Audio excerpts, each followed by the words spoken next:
Bonjour Alain Naudet. Bonjour. On est très près des élections municipales maintenant. Est-ce que vous avez pris votre décision? Oui, on est exactement à 2 mois du premier tour des élections municipales. J'ai décidé de repartir pour un 3e et dernier mandat, oui. Ce sera le dernier celui-là. Ah, ce sera bien le dernier, ça, je ne serai pas pris en défaut là-dessus. D'accord.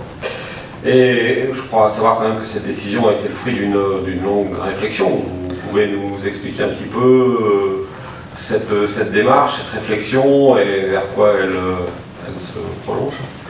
Effectivement, la réflexion n'a pas été la réflexion a été longue et la décision n'a pas été facile à prendre parce que à mon âge, lorsqu'on en a été très engagé depuis longtemps, depuis très très longtemps, professionnellement et puis ici à la mairie de Pécadec depuis 89 avec Jules Brien, premier adjoint pendant 3 mandats, avec un maire très occupé mais aussi qui avait plein d'idées, donc il se passait plein de choses. Et puis maire depuis maintenant 12 ans. À 68 ans, bien évidemment, la question se posait, je repars ou je repars pas. Le jury familial était largement pour que je ne redémarre pas. J'ai fait appel à la décision du jury familial et au cours des fêtes, nous en avons parlé longuement, sereinement, positivement. Et la famille a bien compris que, faute de remplaçants, et notamment parmi mes adjoints, j'imaginais, très clairement, que mon premier adjoint aurait pris la relève dès 2020.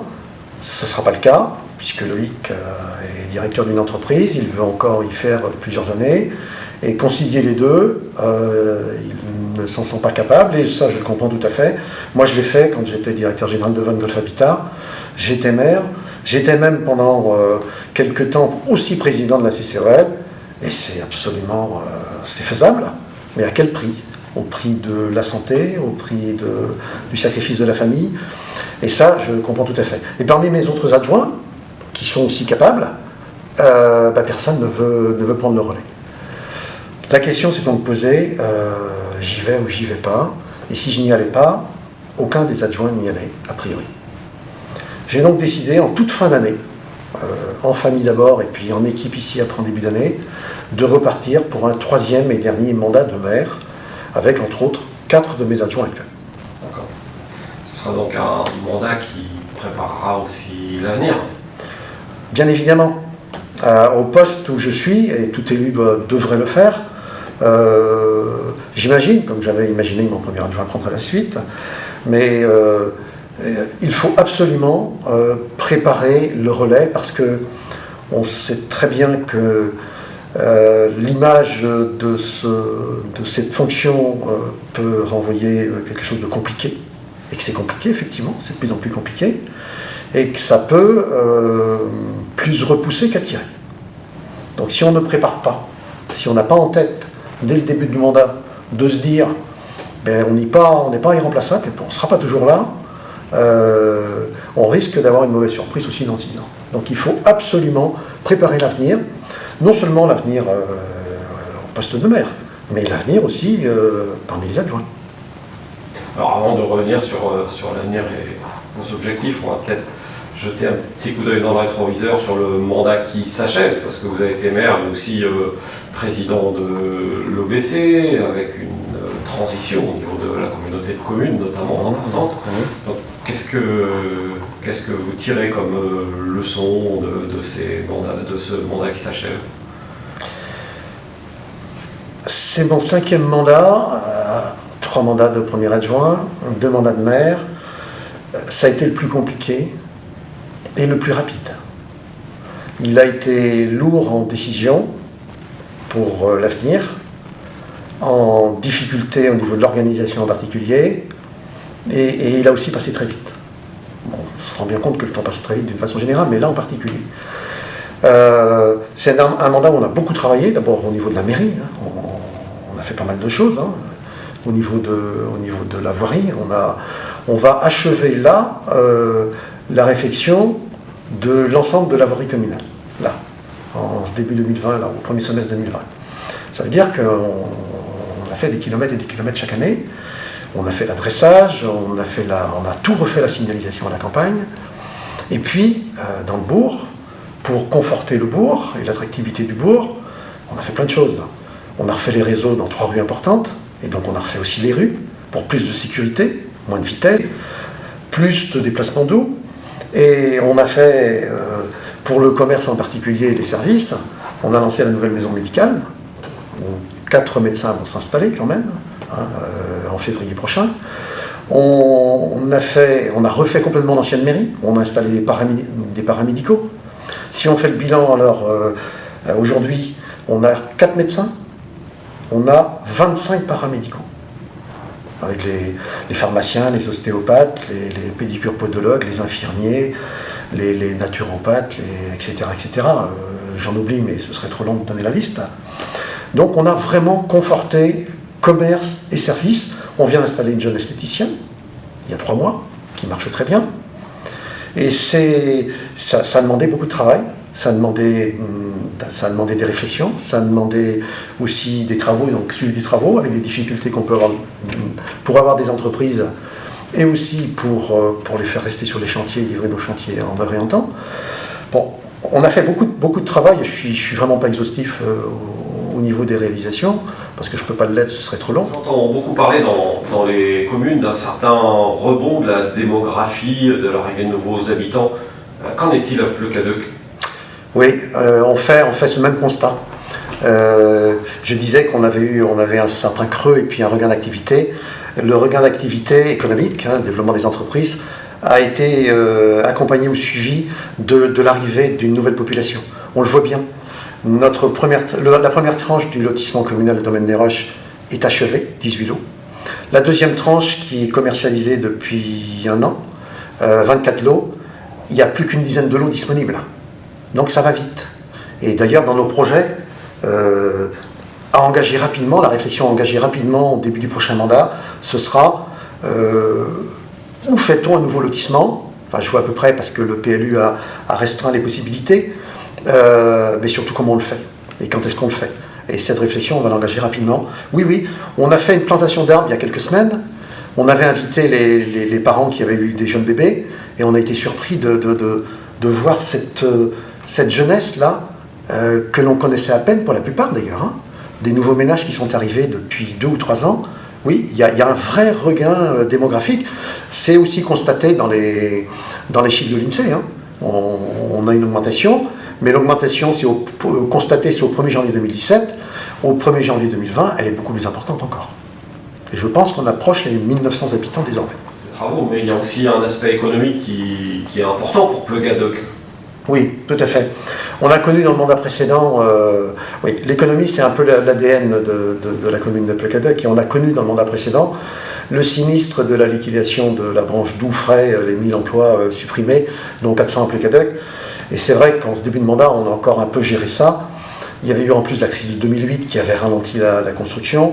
On a connu un temps un petit peu plus difficile en ce tout début de mandat, mais les choses sont très vite reparties, puisque les entreprises existantes sur le territoire, les plus grosses en particulier, mais il y a plein de petites, moyennes entreprises artisanales qui se développent aussi, mais les grosses se sont beaucoup développées. BCF, par exemple, a été repris il y a une douzaine d'années maintenant, ou 10 ans, par des nouveaux dirigeants qui ont vraiment tout mis dedans, et qui ont développé et le chiffre d'affaires et le nombre de salariés par 2, et qui ont maintenant tissé leur toile à travers le monde. C'est une véritable pépite, cette BCF, parce que elle a encore plein de potentialités, et on se rend bien compte que c'est une création de valeur ajoutée à partir de sous-produits qui a sans doute un développement mondial dont pourra toujours bénéficier Plecadoc et notre secteur. Mais c'est vrai aussi de Cap, qui est rentré dans le giron du groupe Jean Floch, qui refait son premier site historique, ici de Maltête, et puis qui se développe beaucoup aussi par ailleurs, et qui a quasiment 200 personnes. BCF c'est 170 même, la Cap c'est quasiment 200, mais Saric, en cours de mandat, l'a rapatrié tout ce qu'elle avait sur Nantes à Plecadoc. Ça veut dire qu'ils sont maintenant plus de 50. Ils ont déjà construit un nouveau bâtiment il y a 4 ans, mais ils sont encore à l'étroit. Ils vont doubler leur surface très prochainement. mais je pourrais parler comme ça longtemps des entreprises qui se développent. Donc il y a eu vraiment un regain d'activité, de développement économique. Il reste quand même un chantier en cours, c'est celui de la friche. Il reste toujours le chantier de la friche d'Oux. Le dossier n'est pas enterré, le dossier est toujours en cours. C'est un dossier compliqué, puisque la matière première, ce sont les sargasses qu'il faut aller chercher aux Antilles. Là-bas, vous savez bien, il y a une vraie pollution. Ici, ça peut être une vraie ressource, mais c'est là-bas qu'il faut organiser les choses. Il y a des choses qui ont déjà été créées, hein, avec Allmix, l'Ireco, Allmix et un autre grand groupe, une société pour collecter les sargasses là-bas, les sécher et puis les transporter ici. Mais qu'est-ce que c'est compliqué là-bas? Ici, c'est beaucoup moins compliqué, mais qu'est-ce que c'est compliqué là-bas? Et l'administration française, et l'outre-mer, le ministère de l'outre-mer en particulier, est plus sur le sujet de la reconstruction de Saint-Martin, par exemple, que de la résolution des problèmes des sargasses. À ceci près que le Premier ministre est allé il y a quelques semaines là-bas et que le projet a été à l'ordre du jour en particulier. Donc le projet n'est pas enterré, mais qu'est-ce que la réalisation sur le terrain est longue, j'en conviens tout à fait. Toutes ces entreprises-là se développent tellement, elles sont tellement dynamiques qu'elles ont du mal à trouver les salariés qu'elles recherchent, mais des plus petites entreprises aussi, hein, les artisans en particulier.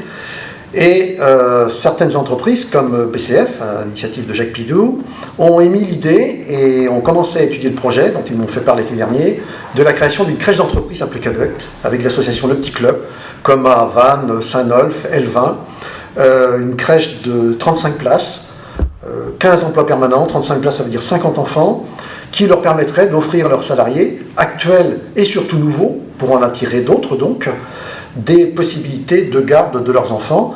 Qui plus est, c'est une crèche bilingue, qui est vraiment en restauration sur place, fabriquée sur place, en circuit court, etc. Donc quelque chose de très vertueux.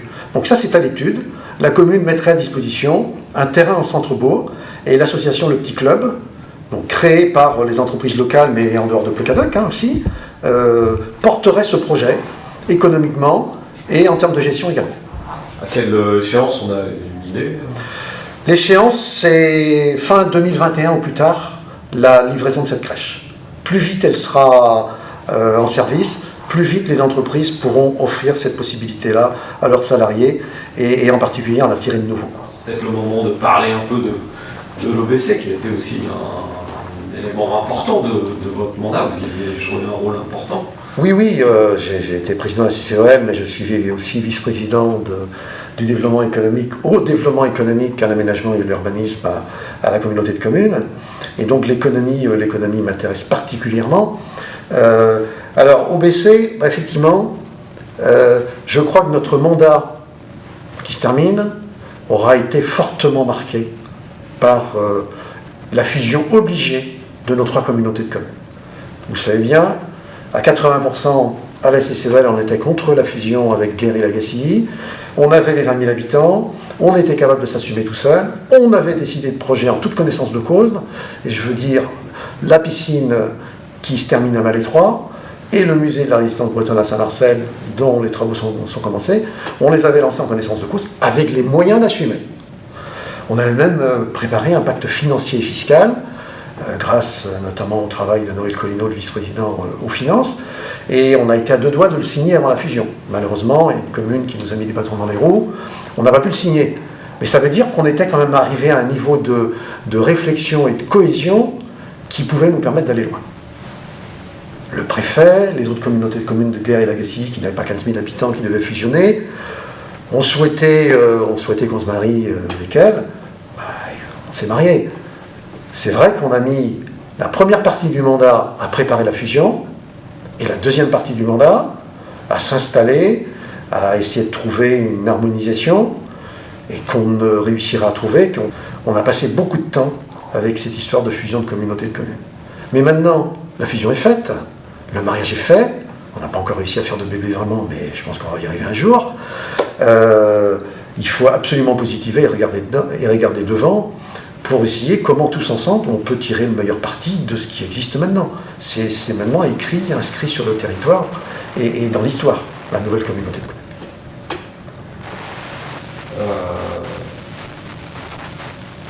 On va peut-être peut-être revenir un petit peu maintenant sur l'avenir, à travers ce nouveau mandat qui va s'ouvrir. Quels sont vos objectifs, vos priorités pour ce mandat, aussi bien d'ailleurs pour la commune que pour la communauté de communes? Peut-être aussi en dire un mot, puisque tout va être de plus en plus lié, j'imagine. Alors pour la commune, là, déjà il y a des projets qui sont avancés et même délibérés. Donc la nouvelle équipe pourra les assumer. Je veux parler en particulier de la rénovation et de l'extension du restaurant scolaire. Il y avait encore une commission il y avait encore une réunion de la commission des affaires scolaires avant-hier ici. C'était la 5e ou 6e sur ce projet. On veut absolument laisser cet équipement-là sur le site où il est, pas loin de l'école, facilement accessible. Mais il faut l'étendre et il faut le rénover. Parce qu'on ne peut pas mettre tous les enfants en même temps et qu'on est obligé de faire 2 services, ça complique les choses, etc. Et puis on veut aussi ouvrir à un self, enfin, etc. Ça c'est acquis et on a même le projet de le livrer pour la rentrée de septembre 2021, c'est-à-dire qu'il ne faut plus perdre de temps. Mais la nouvelle équipe aura quand même à s'approprier cela. C'est aussi le cas de l'extension et de la rénovation et de l'extension des services techniques. C'est un vieil atelier industriel, un peu vieillot. On a pratiquement tout notre matériel dehors. Il faut protéger l'intérieur en particulier. Donc ça, c'est aussi un chantier qu'il faudra poursuivre. On a aussi engagé depuis, j'ai parlé de toute la voirie à la campagne qu'on a voulu refaire, donc on va terminer là. Mais on a aussi lancé un programme en début de mandat de réfection de tous les réseaux qui méritaient de l'être, parce qu'on a des vieux réseaux de 40 ans, d'amiante, etc., et qui risquent de lâcher à certains moments, et puis qui lâchent d'ailleurs. On a fait un diagnostic des réseaux d'eau pluviale et des réseaux d'eau usée, donc on sait exactement où sont les problèmes, dans beaucoup de rues. Donc on a décidé de refaire quasiment toutes les rues sur 2 mandats pour avoir une réfection totale des réseaux et aussi plus de sécurité, ralentir la vitesse et permettre de cheminement doux. On en a fait 3 dans ce mandat. On a prévu l'avenue de Paris, on l'avait prévu pour 2020, mais il y a tellement de choses en même temps qu'on a préféré décaler à 2021. Et voilà encore un projet, il y a une esquisse déjà là. Voilà encore un projet que la nouvelle équipe devra s'approprier, étudier, et puis faire aboutir. Mais il y a plein d'autres choses. On a acheté la maison d'Anivet, par exemple, il faudra en faire quelque chose. On se préoccupe de la confortation et du développement du commerce, ce qu'on a déjà réussi à faire, mais qu'on voudrait faire davantage, avec une attention particulière à notre petite surface, à notre bonne épicerie alimentation qui fonctionne très bien d'ailleurs. Enfin, il y a plein de choses à faire. Juste, je voudrais aborder un sujet qui est récurrent sur Plecaduc, c'est la téléphonie. Et le haut débit peut-être, enfin. Mais je pense surtout à la téléphonie, parce que je sais que vous en parlez régulièrement. On en est où là? Effectivement, c'est un sujet que j'aborde et à Mégalis, puisque je suis aussi administrateur de Mégalis, le syndicat qui fibre la Bretagne, et à la communauté de communes. Et puis ici, si on m'en parle pas tous les jours, quasiment, quoi. Et moi, je suis le premier victime de cette mauvaise desserte en téléphonie mobile. Alors, depuis 10 ans, j'ai écrit au moins 3 fois par an à tous les opérateurs de téléphonie mobile. Le premier qui a enfin réagi, au bout de plusieurs années, ça a été, je vais le citer, ça a été Free, qui, ne remplissant pas ses obligations au titre de l'ARCEP, l'agence de régulation, a accepté de construire un pylône. Pylône de 35 mètres, près de la salle multifonction, donc pas loin de la mairie. On en avait imaginé qu'au moins 2 autres pourraient venir sur ce pylône. On a pensé à un moment que Orange viendrait, quand même celui qui est le plus utilisé ici. Orange n'a finalement pas voulu venir sur le pylône du petit. Et Orange a construit son pylône, route de Rochefort-en-Terre, là où il a son central, sur un petit terrain, et il a construit un pylône de 27 mètres, et il vient de mettre son antenne, en service là, ces temps-ci. Donc, pour ceux qui ont Free, pour ceux qui ont Orange, ça va beaucoup mieux. Par contre, pour ceux qui auront les autres, comme moi, ça va pas mieux, et je continue à m'en plaindre, puisque je continue à solliciter les 2 autres, pour que ils viennent peut-être sur le pylône de Free, si Orange ne les veut pas. C'est déjà une demi-bonne nouvelle, quoi. C'est déjà une bonne nouvelle, parce que tant pis pour ceux qui n'ont encore rien fait. Free a sûrement gagné des clients un peu Plecaduc, c'est sûr, j'en connais. Orange va du coup garder les siens, et peut-être en récupérer d'autres aussi. Et puis si les autres se réveillent, à la bonne heure. Et donc, pour l'avenir pour l'OBC, ça passe aussi d'abord par la place, le rôle que vous entendez y jouer. Ah. Est-ce que en fin de mandat, je peux me projeter suffisamment dans le mandat prochain et qui plus est au niveau de la communauté de communes? Bon, en tout cas, il y a une certitude, c'est que si je suis maire de Plécadec, je serai candidat au bureau de la communauté de communes. Oui, voilà. Puisque on a bien compris que l'intercommunalité est devenue incontournable. Hein, comme je le disais tout à l'heure, c'est maintenant inscrit dans le territoire et dans l'histoire. Il faut faire avec et il faut même positiver. C'est-à-dire il faut que la commune de Plécadec et tout le territoire en tirent le maximum. En essayant d'arriver à une cohésion, une harmonie un peu plus importante que ce qu'on a réussi à faire, mais venant d'horizons différents, avec des pratiques différentes, des cultures différentes, on voit bien l'harmonisation des services déchets, la complexité que ça peut être, sans parler de l'aspect financier des choses, hein, quand même. La CCOL avait une belle cagnotte dans le service déchets. La cagnotte, elle a disparu. Et maintenant, il faudra augmenter les choses. Et à ce titre-là, je peux dire, parce que c'est une aberration de continuer à vouloir faire du porte-à-porte, comme on a décidé de le faire sur la GCI, livrer des conteneurs neufs, envoyer des camions au fin fond de la campagne partout, là où ils ne peuvent même pas tourner, en termes de développement durable en plus. Économiquement, c'est une aberration. En termes de développement durable, c'est une aberration. En termes de civisme, ça l'est aussi. Parce que quand il y a des apports volontaires, certes, dit-on, le tri pourrait être peut-être un peu moins bon, peut-être, ça reste à vérifier, mais l'apport volontaire, par définition, les gens font l'effort ils participent à. Quand on va chercher à leur porte des conteneurs, ils ne font plus l'effort d'eux. Donc franchement, j'espère qu'on va revoir cette question et que l'harmonisation, elle va plus être en impliquant les gens qu'en allant les assister.